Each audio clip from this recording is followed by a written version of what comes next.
Et si l'humanité s'était trompée depuis le début? Et si, au cœur brûlant du continent africain, loin des projecteurs de l'histoire officielle, s'était cachée la véritable lignée des dieux? Une race divine, oubliée, effacée, redoutée, une origine sacrée qui remettrait en question toutes nos croyances, nos religions, nos récits fondateurs. Une vérité que les anciens murmuraient, que les rois redoutaient, que les prophètes taisaient. Aujourd'hui, Essence des mystères vous emmène dans un voyage que peu osent entreprendre. Un voyage vers les racines divines de l'humanité. Pas en Mésopotamie, pas en Europe, mais en Afrique, la terre-mère. Là où le souffle des dieux a fécondé la chair des hommes. Une vérité ancienne cachée dans les sables du Sahara, dans les pierres silencieuses de la Nubie, dans les masques sacrés du Congo et dans les chants ancestraux du Nil. Vous n'écouterez plus jamais les récits bibliques de la même manière après cela. Vous ne verrez plus jamais l'Afrique avec les mêmes yeux. Préparez-vous à découvrir une race divine oubliée. Préparez-vous à entendre ce qu'on a toujours voulu vous cacher. Abonnez-vous maintenant à Essence des mystères si ce n'est pas encore fait, pour continuer à explorer ensemble les vérités interdites. Activez la cloche, laissez un pouce bleu pour soutenir ce travail de recherche unique et ouvrez grand vos esprits. Avant que le monde ne parle de la Grèce, de Rome ou de Jérusalem, il y avait une autre lumière. Une lumière plus ancienne, plus pure, plus céleste. Une lumière née dans les terres rouges et noires de l'Afrique. Une lumière dont l'éclat a été étouffé, volontairement éteint. L'Afrique. Ce mot évoque pour beaucoup la savane, les peuples premiers, des royaumes puissants mais tribaux. Pourtant, ce continent cache une vérité plus ancienne, bien plus profonde. Une vérité qui précède même l'histoire. Il y a des milliers, peut-être des centaines de milliers d'années, les anciens textes, les traditions orales et les découvertes archéologiques ignorées du public convergent vers un même récit. Celui d'une race divine, d'un peuple doué d'une intelligence supérieure, d'une conscience élargie, d'une sagesse céleste. Et ce peuple serait né non pas en Sumer, ni dans le croissant fertile, mais dans les profondeurs de l'Afrique prédynastique. Les Dogons du Mali. Voilà un peuple qui fascine les ethnologues et astronomes depuis des décennies. Selon leur mythe, les Nomos, des êtres venus des étoiles, de la constellation de Sirius, seraient descendus du ciel dans un vaisseau étincelant. Mais ce qui frappe, c'est que les Dogons connaissaient Sirius B, une étoile invisible à l'œil nu, des siècles avant l'invention du télescope. Les Nomos étaient, selon eux, des maîtres du savoir, venus rétablir l'ordre cosmique. Ils auraient ensemencé la Terre, guidé les premiers hommes et transmis des codes d'organisation sociale, de science, de spiritualité. Alors on pose une question dérangeante. Et si ces nomos n'étaient pas des mythes, mais des êtres réels? Et si l'Afrique avait bien été le berceau d'une race façonnée par les dieux eux-mêmes? Peu de gens le savent, mais en 1891, des explorateurs allemands en mission dans la région du lac Tchad rapportèrent l'existence d'écrits anciens en caractères proto-égyptiens, gravés sur des plaques de pierre noire. Ce qui troubla les chercheurs, c'est qu'ils racontaient la venue des Elohim noirs, porteurs de lumière, qui créèrent une lignée mi-céleste, mi-humaine, dotée de pouvoirs extraordinaires et appelée Baraka. Ce terme est étrangement proche du mot hébreu Baraka, qui signifie bénédiction divine. Mais à peine les plaques furent-elles expédiées à Berlin que leur trace fut effacée. Aucun musée ne les a jamais exposées. Aucun historien n'ose en parler. Coïncidence? Ou volonté de taire une vérité trop dérangeante, celle d'une lignée divine née en Afrique, antérieure à toute royauté biblique ou pharaonique? L'Égypte antique fascine depuis toujours, mais beaucoup oublient que les Égyptiens eux-mêmes disaient être les héritiers d'un peuple encore plus ancien, celui de Tasseti, le royaume de Couche en Nubie. Le temple d'Abou Simbel, construit par Ramsès II, est orienté avec une précision astronomique qui dépasse l'entendement. Et selon certaines tablettes découvertes près de la frontière soudanaise, Ramsès aurait vénéré des ancestraux noirs à la peau de jais, au verbe créateur. Dans les tombes de Kerma et Napata, on a trouvé des crânes allongés, semblables à ceux qu'on retrouve dans les Andes ou au Tibet, associés dans certaines traditions à des entités non humaines ou hybrides. Qui étaient ces ancêtres vénérés? Pourquoi l'Égypte a-t-elle toujours regardé vers le sud, vers l'Afrique noire, lorsqu'il s'agissait de rites sacrés? La réponse dérange, parce que la source était là. En 2011, une étude génétique menée sur les momies royales d'Égypte a révélé un secret explosif.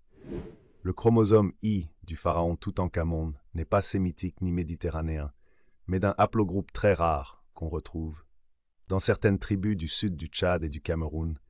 Ce lien génétique aurait dû déclencher une révolution historique. Mais il fut rapidement étouffé.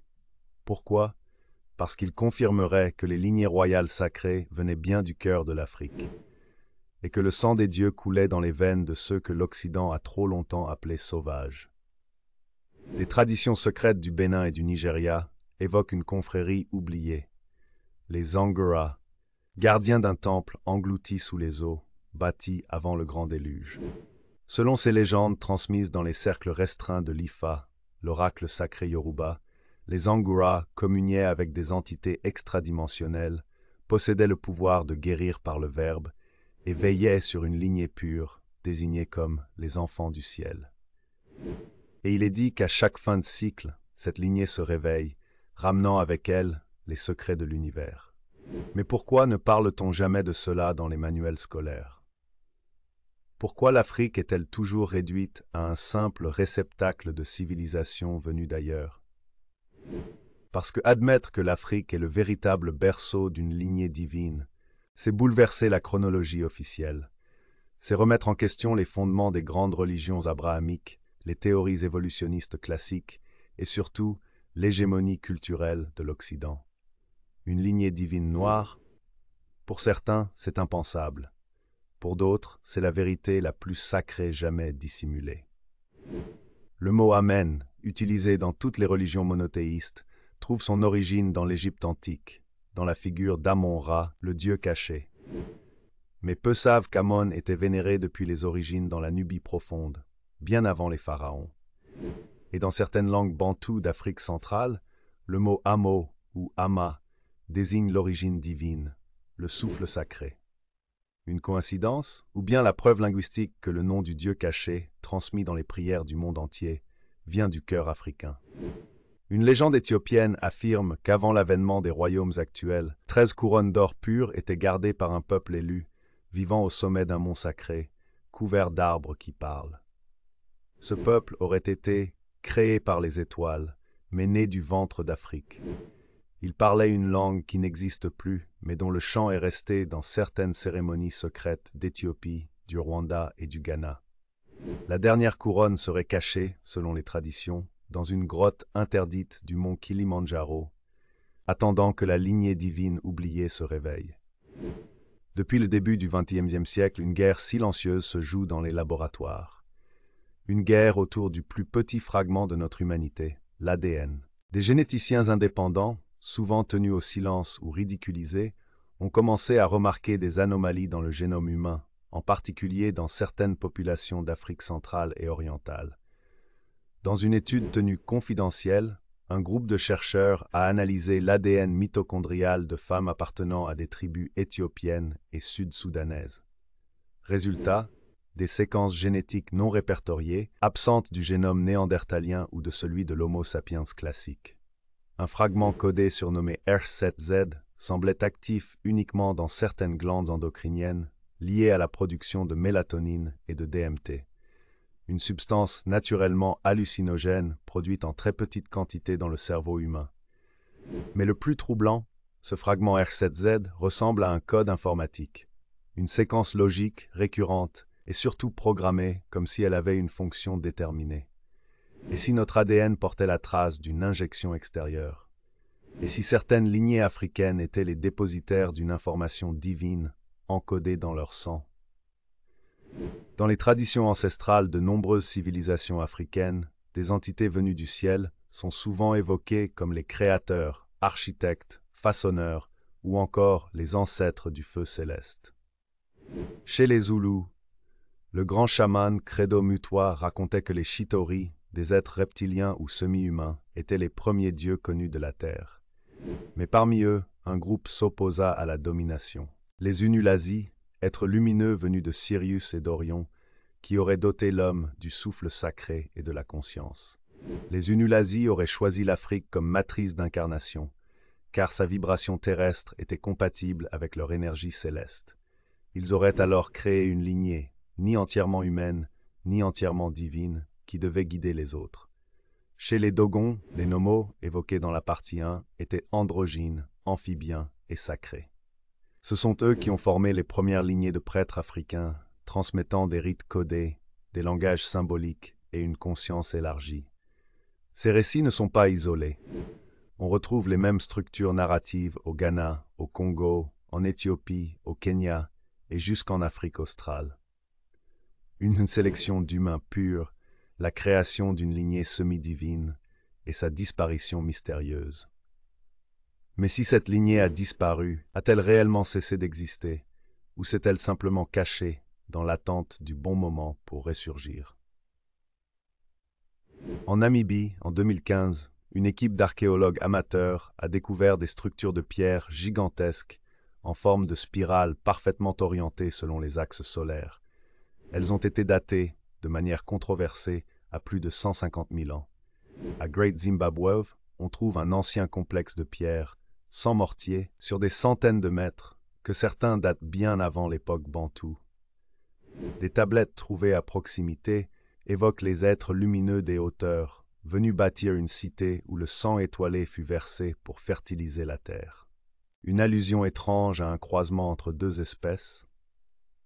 Et dans les grottes de Lukenya Hills, au Kenya, des peintures rupestres montrent des figures aux têtes allongées, bras démesurés, parfois accompagnés de spirales stellaires. Un phénomène inexplicable a été observé dans certaines zones reculées de la région du Kivu, en RDC. Des enfants naissent parfois avec des anomalies biologiques rares, yeux changeant de couleur selon la lumière, sens auditif étendu au-delà de la norme, résistance exceptionnelle aux maladies. Ils sont appelés localement Bazambi, ce qui signifie les filles du ciel. Un chercheur congolais, le Dr Malungu, a proposé une étude sur ces cas, mais son laboratoire fut mystérieusement incendié. Il évoquait dans ses notes un retour silencieux de la lignée oubliée. Des guérisseurs lui auraient confié « Quand les étoiles saignent, la lignée revient ». On les appelle les veilleurs. Pourquoi ces récits ne sont-ils jamais évoqués dans les universités, les manuels, les médias? Pourquoi les recherches sur les lignées génétiques africaines sont-elles systématiquement soit ridiculisées, soit classées? Parce qu'en reconnaissant l'existence d'une lignée divine africaine, le monde occidental devrait repenser l'origine des religions monothéistes, reconsidérer le récit de l'évolution darwinienne, et surtout, admettre que la source de la lumière est noire.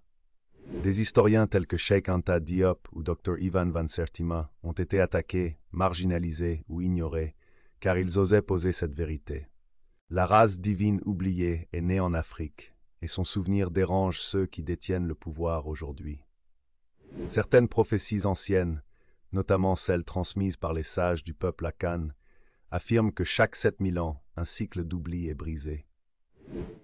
Un oracle du Ghana, en 1945, a déclaré dans un texte retrouvé récemment « Lorsque les terres du Nord s'embraseront et que les eaux noires secoueront le Sud, alors le sang doré s'éveillera à nouveau. Les enfants du ciel marcheront parmi les hommes, et les maîtres devront céder la parole. » En 2025, nous sommes à l'aube d'un nouveau cycle. Le monde est en crise, les anciennes structures s'effondrent. Les jeunes d'Afrique et de la diaspora ressentent un appel intérieur étrange, une soif d'identité, de puissance, de vérité. Et si ce réveil était le retour de la lignée?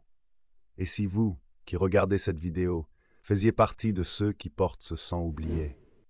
Dans les traditions africaines, la parole n'est pas qu'un moyen de communication. Elle est créatrice, elle est magique. Les anciens disaient que les dieux modelaient la matière par le verbe. Dans certaines cérémonies secrètes en pays Yoruba ou Ashanti, des chants interdits, appelés pneuma, seraient capables de provoquer des visions, des transes, des guérisons. Ces chants seraient les restes vibratoires du langage des êtres créateurs. Et il se dit que ceux qui possèdent la mémoire du sang divin peuvent les comprendre, sans jamais les avoir appris. Dans les archives privées d'un temple soufi à Tombouctou, un manuscrit jamais publié, surnommé le livre d'Axil, raconte l'histoire d'une fraternité secrète, gardienne du feu divin. chargé de protéger la lignée sacrée des enfants du ciel. Ce document évoque 5 lignées réparties à travers l'Afrique, chacune porteuse d'une mémoire génétique spécifique, activable à certaines périodes cosmiques seulement. Selon ces textes, ces lignées ne se reconnaissent ni à leur richesse, ni à leur apparence physique, mais à leur capacité à entendre la mémoire des pierres, à voir dans les rêves collectifs et à réveiller par la voix ce qui dort dans le silence. Une capacité ancestrale appelée Ankara, le souffle des origines. Les gardiens de cette mémoire auraient codé leur savoir dans des symboles, des rythmes, des contes, transmis sous forme de chants traditionnels, de proverbes énigmatiques, de danses rituelles souvent ridiculisées ou oubliées. Ils ne vivent pas dans des palais, ils ne portent pas de couronne, ils ne sont pas toujours conscients de qui ils sont, mais ils ressentent l'appel. Ils sont dans les quartiers populaires d'Abidjan, dans les montagnes de l'Atlas, dans les déserts du Niger, dans les forêts du Congo, dans les rues vibrantes de Lagos, dans les villages oubliés d'Oromia.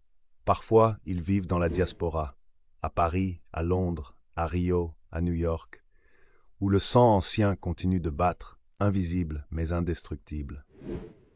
Ceux qui portent la mémoire du feu divin ressentent très souvent une incompréhension profonde du monde moderne, une intuition hyper développée, des rêves prophétiques récurrents, une sensation d'avoir une mission floue mais urgente. Ce ne sont pas des fantasmes, ce sont des réveils. Dans certains cercles initiatiques d'Afrique de l'Ouest, on transmet un test secret. Il ne s'agit pas de poser des questions, mais d'exposer un initié à certains sons, certaines vibrations. S'il ressent un tremblement profond, un frisson involontaire, ou entre dans une forme de transe légère, alors il est dit qu'il porte le nom oublié. Car dans le monde sacré, chaque être porteur du sang divin a un nom vrai, un nom qui n'est pas donné par les parents, mais inscrit dans l'âme. Certains griots disent pouvoir encore entendre ces noms en écoutant le silence entre 2 battements de tambour. Ce que vous entendez aujourd'hui est l'héritage de ceux qui ont refusé de se taire. Car cette lignée divine a été traquée, pourchassée, éparpillée. À chaque grande invasion de l'Afrique, arabe, européenne, coloniale, les gardiens ont dû fuir, se cacher ou dissimuler leur savoir. Certains ont fait des pactes. D'autres ont transmis leur sagesse dans les codes de la musique, de la danse, du textile. D'autres encore ont disparu dans le désert, laissant derrière eux des prophéties murmurées au vent. Mais jamais, au grand jamais, ils n'ont permis l'extinction du sang céleste. En 2025, selon une lecture conjointe des calendriers Dogon, Maya et Akan, un portail cosmique s'ouvre. Ce portail serait une conjonction entre Sirius B, Jupiter, et certaines vibrations solaires affectant la glande pinéale humaine. Ce passage n'est pas physique, il est vibratoire. C'est un moment où les porteurs du sang divin ressentent une élévation subite, une lucidité, une colère sacrée contre les illusions du monde, une faim de vérité, une soif de transcendance. Des milliers de jeunes partout dans le monde, d'ascendance africaine ou mélanée, se réveillent sans comprendre pourquoi. Ils rêvent d'étoiles, d'anciens temples, de langues inconnues. Ils pleurent en entendant des tambours. Ils frémissent devant des textes anciens. Dans une grotte du Tchad, un symbole a été découvert. 3 cercles concentriques reliés par une ligne en spirale ascendante. Les anciens l'appelaient le sceau de Sanku, qui signifie celui dont l'âme est vivante au-delà du sang. On retrouve cette forme dans certains bijoux des Massaï, dans des peintures anciennes du Nil bleu et dans les gravures d'anciennes sociétés secrètes afro-caribéennes. Ce symbole serait le code de reconnaissance des porteurs du sang divin. Il se dessine parfois dans les visions, sans que la personne sache pourquoi. Ce n'est pas de la nostalgie. C'est la réactivation du programme sacré. Certains chercheurs avancent une hypothèse encore plus fascinante. La lignée divine ne serait pas uniquement biologique. Elle serait vibratoire. Elle passerait par la mémoire, le rêve, la parole, le chant, et surtout par l'alignement d'intentions pures, d'actes de conscience et d'ouverture du cœur. Ce qui veut dire qu'il est possible de réactiver cette lignée, même si on ne la porte pas par le sang, à condition de retrouver le chemin du Verbe sacré, du silence profond, du lien cosmique. Un descendant non éveillé n'est qu'un mort vivant, mais un éveillé, qu'il soit de sang ou d'âme, fait vibrer le monde. Certains pensent que des émissaires de cette lignée sont déjà actifs aujourd'hui. Des artistes qui touchent l'âme sans comprendre pourquoi. Des enfants prodiges nés dans des endroits isolés. Des guérisseurs modernes qui refusent d'être appelés ainsi. Des rêveurs qui entendent les tambours dans leur sommeil.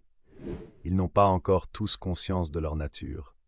Mais ils s'appellent, ils se cherchent, ils se reconnaissent sans se parler. Le secret n'est pas seulement que la lignée divine est née en Afrique. Le vrai secret est que vous y êtes peut-être liés, pas parce que vous le voulez, mais parce que quelque chose en vous s'est déjà réveillé. Cette lignée n'est pas là pour dominer le monde, elle est là pour le réconcilier, pour rappeler aux hommes qu'ils viennent des étoiles, de la terre et du silence. Elle est là pour réunifier la science et la spiritualité, le visible et l'invisible, le masculin et le féminin, l'Afrique et le cosmos. Vous venez d'assister à l'un des récits les plus cachés, les plus profonds, les plus sacrés jamais racontés sur cette chaîne. Peut-être que certaines choses vous ont semblé étranges, incroyables, surnaturelles, mais au fond de vous, une voix chuchote. Et si c'était vrai? Et si vous faisiez partie de cette lignée? Ne laissez pas cette vidéo être juste un divertissement. Faites-la vivre. Partagez-la, cherchez, remettez en question, méditez, observez les signes, car la mémoire revient, et avec elle, la vérité. Merci d'avoir suivi cette série sur la race divine oubliée, la lignée de Dieu née en Afrique. Abonnez-vous, likez cette vidéo.